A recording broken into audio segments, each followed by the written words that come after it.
salam support. Perkenalkan, nama saya Ahmad Abdul Aziz.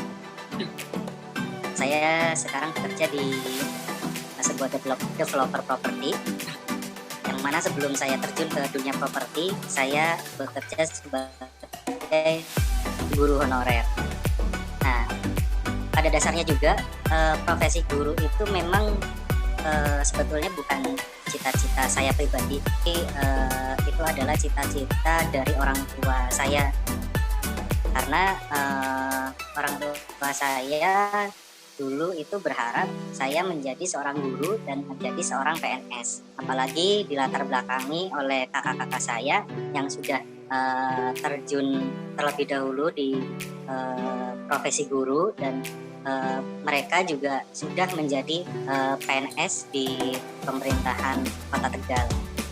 Namun ketika seiring berjalannya waktu, saya kuliah ambil profesi guru, kemudian lulus dengan gelar sarjana. Saya sempat mengajar selama 3 bulan menjadi seorang guru honorer, dan waktu itu income yang saya dapat itu 300.000 per bulan. Dan berjalannya waktu itu saya tanyain terus sama calon istri saya waktu itu dan orang tuanya, mereka pengennya cepet-cepet diseriusin hubungannya, dan orang tuanya juga pengen anaknya segera dinikahin. Waktu itu saya sempat berpikir, dengan penghasilan sekitar 300.000 per bulan, nantinya ketika saya menikah, istri mau dikasih apa, mau dikasih makan apa, mau dibutuhin pakai apa, sedangkan penghasilan saya sendiri itu 300.000 per bulan.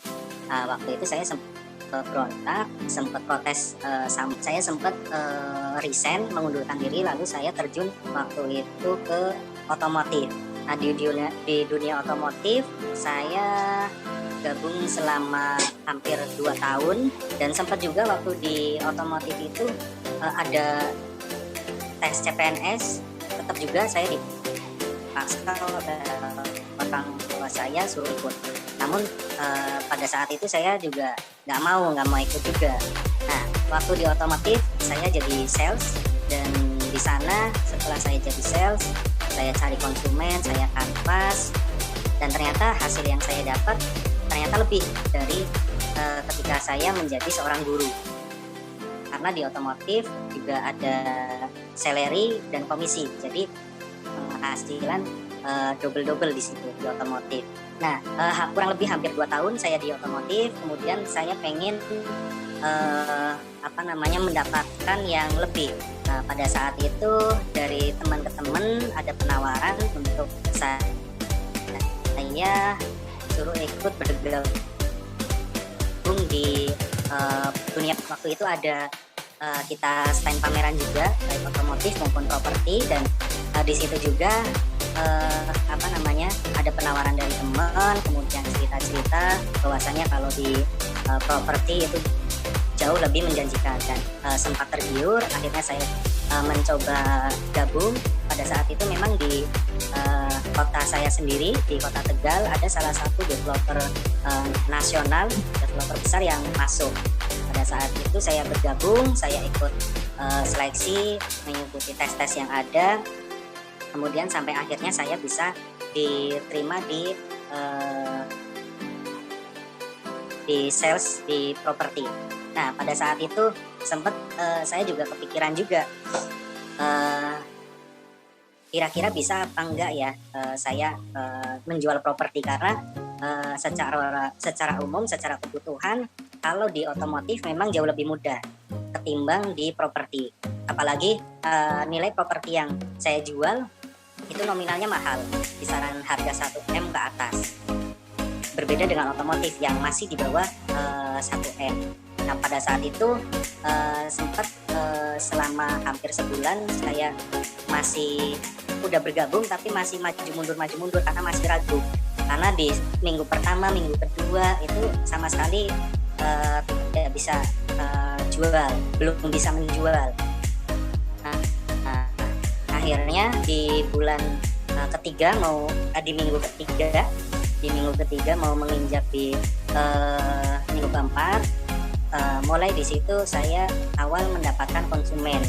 Pada saat saya jaga di galeri kantor marketing, di situ ada konsumen yang datang, saya jelaskan, kemudian sampai akhirnya konsumen itu membeli properti yang saya tawarkan. Saya sangat senang sekali, sangat happy dan merasa bangga karena itu baru pertama awal saya menjual properti dengan harga 1M.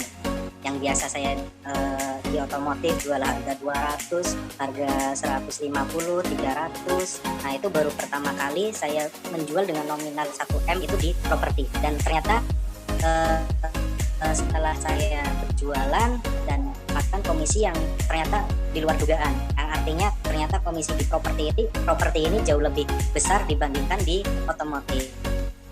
Jalannya waktu sampai sekarang hampir sekitar 7 tahun saya di dunia properti, sampai akhirnya saya merasa nyaman, merasa enjoy dan merasa senang karena memang di properti ternyata jauh lebih menjanjikan. Saya dapat pun sangat banyak ternyata, nggak secara komisi saja, bahkan yang ternyata berjualan properti ya. Nah, di properti itu pun seiring belajar berjalannya waktu, saya bisa memahami gimana karakter konsumen yang suka beli properti ya kan. Nah, pada dasarnya sih mereka di samping beli karena butuh tempat tinggal, ada beberapa yang dari konsumen itu memang hanya untuk sekedar investasi saja. Karena jika dibandingkan dengan konsumen membeli produk lain, misal contoh di kendaraan ataupun emas, ternyata di properti jauh lebih menguntungkan buat mereka, buat konsumen.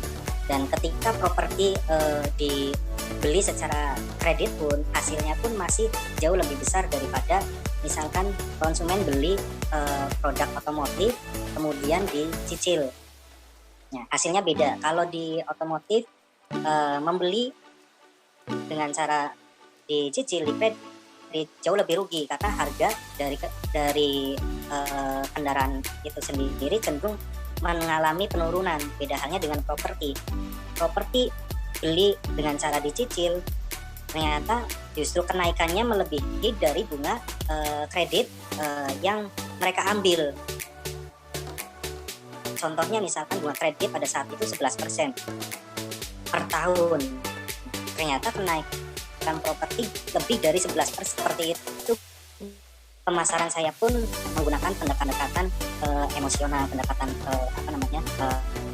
hubungan. Kita jalin relasi dengan konsumen ya. Jadi konsumen yang sudah beli sama saya jalin hubungan dengan mereka. Dan saya juga kadang sering menawarkan ke mereka, misalkan mereka mengajak teman, mengajak saudara untuk membeli properti yang ada di saya, itu nanti ada bonus buat mereka, dan mereka akhirnya melakukan hal itu. Mereka banyak yang mengasih referensi ke saya yang akhirnya terus-menerus dijual, dan akhirnya saya bisa terus-menerus jadi top sales di tempat saya sendiri. Bahkan kemarin di musim pandemi pun di 2020 ya, yang mana hampir semua usaha mengalami dampak karena adanya wabah COVID-19 ini, apalagi di dunia properti ya, hampir semua mengalami penurunan. Di tempat saya pun sama, mengalami penurunan juga dan lumayan drastis. Tapi hal itu tidak menyurutkan buat saya, dan dengan nominal neto sekitar 11,7 miliar, dan ternyata penjualan saya yaitu menjadi penjualan tertinggi di seluruh project di perusahaan saya, dan akhirnya saya bisa menjadi top sales, dan ternyata yang nggak diduga-duga saya juga mendapatkan bonus lagi dari pimpinan saya. Jadi ternyata di properti itu hasilnya luar biasa sekali ya. Nggak hanya komisi, tapi reward bonus-bonus lain pun ternyata ada gitu. Jadi ya menurut saya di properti ini sangat menjanjikan sekali. Oke, pesan-pesan saya buat teman-teman sales dimanapun berada. Jadi walaupun kita misalkan sudah menjadi yang terbaik, tetap jangan berpuas diri. Tetap kita harus bekerja semaksimal mungkin apapun kondisinya, entah kondisi normal, atau misalkan masih pandemi pun kita harus tetap optimis, kita harus tetap berjuang, jangan gampang menyerah. Apapun pasti ada jalan keluarnya. Yang penting kita sudah berusaha semaksimal mungkin, dan tetap kita harus maintain semua konsumen. Kita harus jalin kedekatan dengan mereka semua, ya. Jangan serta-merta kita berteman hanya pada saat kita ada maunya saja, tapi anytime kapanpun waktu kita, kalau bisa misalkan dibutuhkan konsumen, kita harus bisa, kita harus siap, kita harus melayani terus